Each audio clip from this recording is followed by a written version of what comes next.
Waladhdallin. Amin. Al-Mukarramin, para wakil talqin, Bunda Haya dan Profesor Priyatno, terkhusus pemangku manaqib pada malam ini yang mulia yang amat terpelajar, Rakanda Yai Profesor Keji Rahmat Hidayat, MA PhD dari Yogyakarta beserta ibunda beliau, Bu Hajah Nasrifah. Kita khususkan nama beliau sekeluarga, semoga Allah memudahkan segala urusan. Allah melimpahkan keberkahan segalanya, semuanya, selamanya. Amin ya Allah, ya Rabbal Alamin. Amin ya rabbal alamin. Hadirin ikhwan akhwat, para pecinta kesucian jiwa rahimakumullah. Pada malam ini, mari kita melipat gandakan rasa syukur kita semua kehadirat Allah. Karena kita dipertemukan dengan sosok agung manusia yang mulia. Guru agung kita semua, Hadratus Syekh Muhammad Abdul Ghaus Saifullah Maslul Qaddasallahu Sirrah. Beliau adalah sosok yang digambarkan oleh Ibnu Ajibah, sosok yang mengistirahatkan kita semua dari kelelahan-kelelahan jiwa, kelelahan-kelelahan batin kita dengan memalingkan kepada satu aktivitas yang menjadi sumber kita semua. Disibukkan dengan kegiatan yang membuat hati kita menjadi nyaman, hidup kita menjadi tenang. Ibnu Ajibah menggambarkan Fasaikhul kamilu huwallazi yurih hukka minat ta'bi. Syekh yang sempurna, al-mursyidul kamil, walladzi yurihuka minat ta'bi, alladzi yadulluka 'ala ta'bi. Adalah sosok yang mengistirahatkan kita dari kelelahan, dari rasa lelah, rasa capek, rasa letih. Bukan sosok yang justru menunjukkan, mengarahkan kepada kita menuju kelelahan. Lelah bukan dalam makna secara fisik semata, tetapi juga lelah secara psikologis, secara ruhani. Masing-masing kita tentu berbeda pengalaman secara batiniah, secara spiritual. Ada yang bercerita kepada saya dulu sebelum saya belajar toriko, belajar mengamalkan zikir, saya cenderung reaksioner, mudah marah, dan lain sebagainya. Nah, dalam konteks ini kita diistirahatkan dari kebiasaan bersifat emosional, cepat marah, dan lain sebagainya. Jadi, guru mursyid kamil itu, dialah yang mengistirahatkan kita. Nah, ketika kita melaksanakan zikir secara jahar misalkan, maka kita sedang istirahat dari berbagai kesibukan, hal-hal yang membingungkan, hal-hal yang membuat kita tertekan dan lain sebagainya. Nah, selepas itu ketika hati kita terus terkoneksi kepada Allah, maka segala sesuatu akan mudah kita lewati, akan ringan kita lewati. Akan dengan senang kita menjalani kehidupan.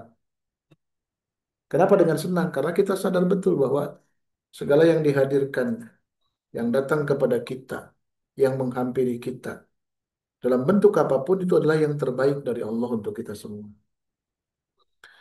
Mandalla alal amali faqad at'abaka.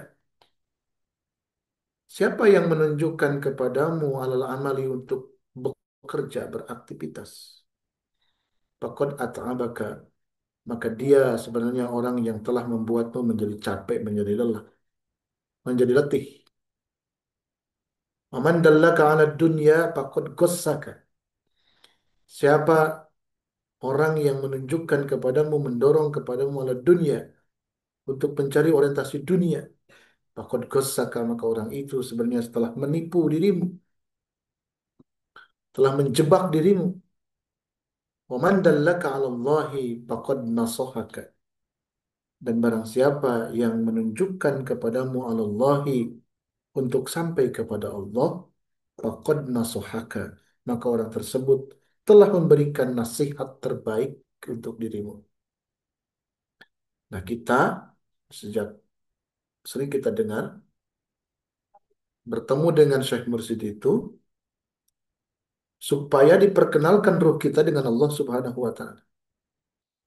Pada prosesi pertama kali talqin, ini sering diulang-ulang, Pengarsa Aba Anom dalam kitab Miftahus Surur menyebutkan bahwa salah satu fungsi talqin itu adalah menyambungkan ruh kita kepada Allah Subhanahu wa taala. Jadi diantarkan, diperkenalkan ruh kita itu kepada Allah Subhanahu wa taala. Oleh siapa? Oleh Ar-Ruhul Amin. Ruh yang terpercaya yang menyimpan kalimatul amin, kalimatul thayyibah, kalimat la ilaha illallah di dalam kalbu kita semua. Pada saat prosesi talqin berlangsung, di saat itu pula orang kita diperkenalkan ruhnya kepada Allah, diantarkan. Wa isolihim ila hadratillahi. Diantarkan ruh kita itu ila hadratillahi, ke hadrat Allah. Nah, izin saya mengulang lagi. Hadrat Allah itu bukan ruangan, bukan sebuah tempat, bukan sebuah wilayah. Tetapi hadrat Allah itu adalah kondisi di mana kita tersambung ingatan kita kepada Allah Subhanahu wa taala. Idza dzakarta rabbaka fa anta dakhilun hadratah. Jika kau ingat kepada Tuhanmu, maka engkau itu sedang masuk ke hadrat Tuhanmu, ke hadrat Allah. Nah, ketika talqin itu digeser semua yang ada, siapapun dan apapun dalam diri kita, dalam hati kita, kecuali hanya Allah Subhanahu wa taala. Maka pada saat itu kita diwusulkan, disampaikan, diperkenalkan, diantarkan ruh kita pada kondisi kita ingat kepada Allah, zikir kepada Allah Subhanahu wa taala. Jadi waman dallaka 'ala Allahi faqad nasahaka. Siapa yang dallaka 'ala Allah ini? Inilah Syekhul Kamil, guru yang sempurna, Syekh Mursyid kita semua. Siapa yang menunjukkan kepadamu Allah, yang menuju Allah, faqad nasahaka, maka orang tersebut telah memberikan nasihat terbaik buat kita semua. Telah memberikan bimbingan terbaik buat kita semua. Telah memberikan karunia terkeren buat kita semua. Ya. Apa yang dimaksud dengan dallaka Allah itu? Wad-dilalatu 'ala Allahi hiya ad-dilalatu 'ala nisyanin nafsi. Yang dimaksud dengan menunjukkan kepada Allah itu adalah menunjukkan bagaimana cara kita melupakan nafsu kita, mengendalikan nafsu kita, mengekang nafsu kita. Faida nasita nafsaka dakarta rabbaka. Jika engkau sudah lupa dengan nafsumu, maka di saat yang sama engkau mengingat Tuhan. Hal-hal yang membuat kita abai terhadap Allah, lalai terhadap Allah, goflah anillah. Kenapa? Karena kita cenderung memuaskan nafsu kita semua. Ingin dipuji, ingin dihormati, ingin selalu orang lain mengucapkan terima kasih atas kebaikan yang kita lakukan. Kalau kita melakukan kebaikan, kita selalu berharap agar orang lain yang menerima kebaikan dari kita, dia berterima kasih kepada kita. Padahal Guru Agung kita semua, Hadratus Syekh Pengarsa Abau sering mengatakan, jangan berharap dihormati. Takut tidak ada yang menghormati, nanti kita kecewa. Yang wajib itu kita menghormati orang lain. Jangan mau dihargai. Nanti kalau nggak ada yang menghargai, kita bisa kecewa. Yang wajib itu kita menghargai orang lain. Luar biasa. Meskipun kebajikan, kebaikan, kemanfaatan yang kita berikan kepada orang lain, jangan berharap orang lain itu selalu mengucapkan terima kasih kepada kita. Kalau kita masih berharap seperti itu, kita masih dikendalikan oleh nafsu kita, ingin selalu diposisikan pada posisi yang menurut kita selalu membahagiakan. Harus disadari bahwa segala hal yang datang, baik yang membahagiakan ataupun menyedihkan menurut pikiran kita, itu yang terbaik dari Allah yang dihadirkan kepada kita semua. Ya. Di saat kita melupakan nafsu kita, hasrat-hasrat negatif kita semua, maka di saat itu pula ya peluang terbesar bagi kita untuk senantiasa ingat kepada Allah Subhanahu wa taala. Allah berfirman, "Wadhkur rabbaka idza nasita." Ingatlah Tuhanmu idza nasita jika engkau lupa. Masya Allah, tabarakallah. Eh, kita bisa merasakan sendiri bagaimana asar pengaruh dari zikir yang kita lakukan itu. Ya, pelan-pelan, sedikit-sedikit, harus berproses. Ya, harus berproses. Ada prosesnya, ada capeknya. Dan ketika kita memohonkan kepada Allah sesuatu yang luhur, ya, sesuatu yang agung, harus disadari pasti bersama dengan permohonan itu ada tantangan yang berat, ada ujian yang berat. Contoh misalkan begini, ya, kita memohon kepada ya Allah, saya ingin menjadi kekasih Allah, menjadi waliullah. Contoh misalnya, ya pasti godaannya juga levelnya waliullah, begitu. Dan pintu kewilayahan, kewalian itu sudah dibuka bagi kita semua.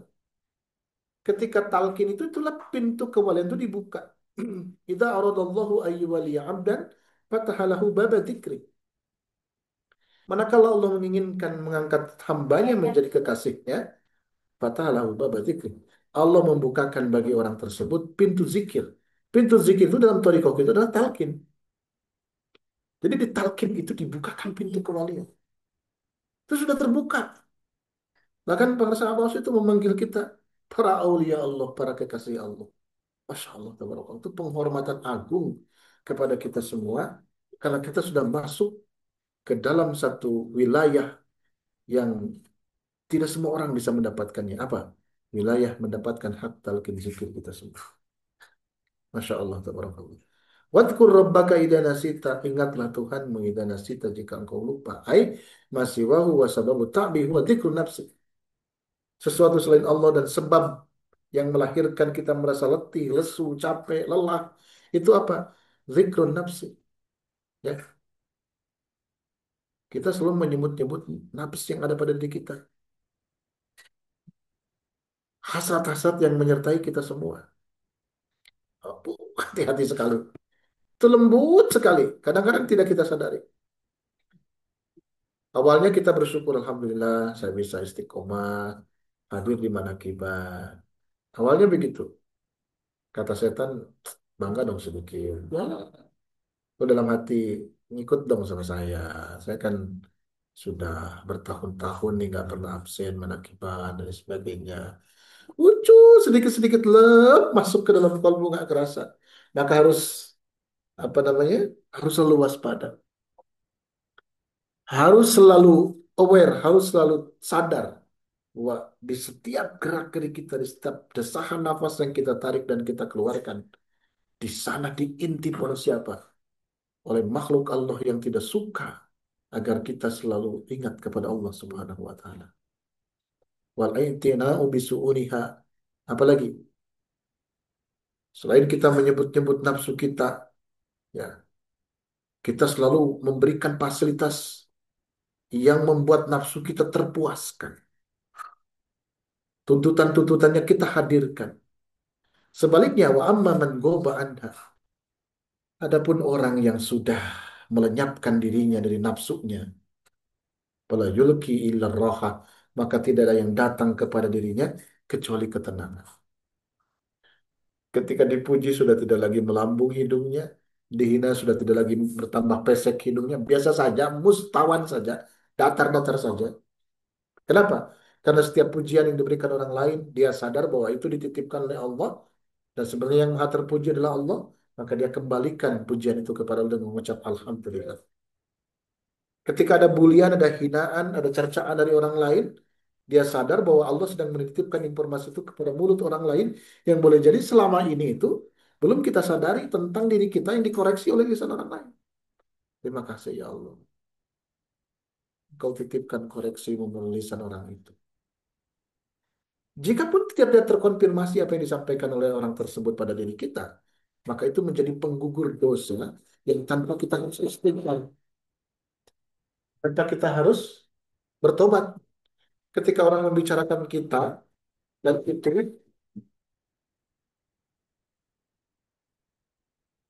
adek, adek,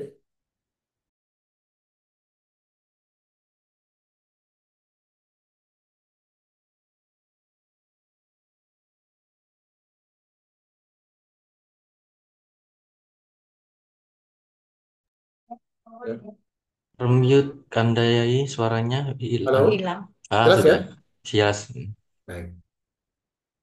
Jadi ketika dihina orang lain atau sesuatu yang kita terima yang tidak mengenakan hati kita, sebenarnya Allah sedang memberikan kabar kepada kita, memberikan sinyal.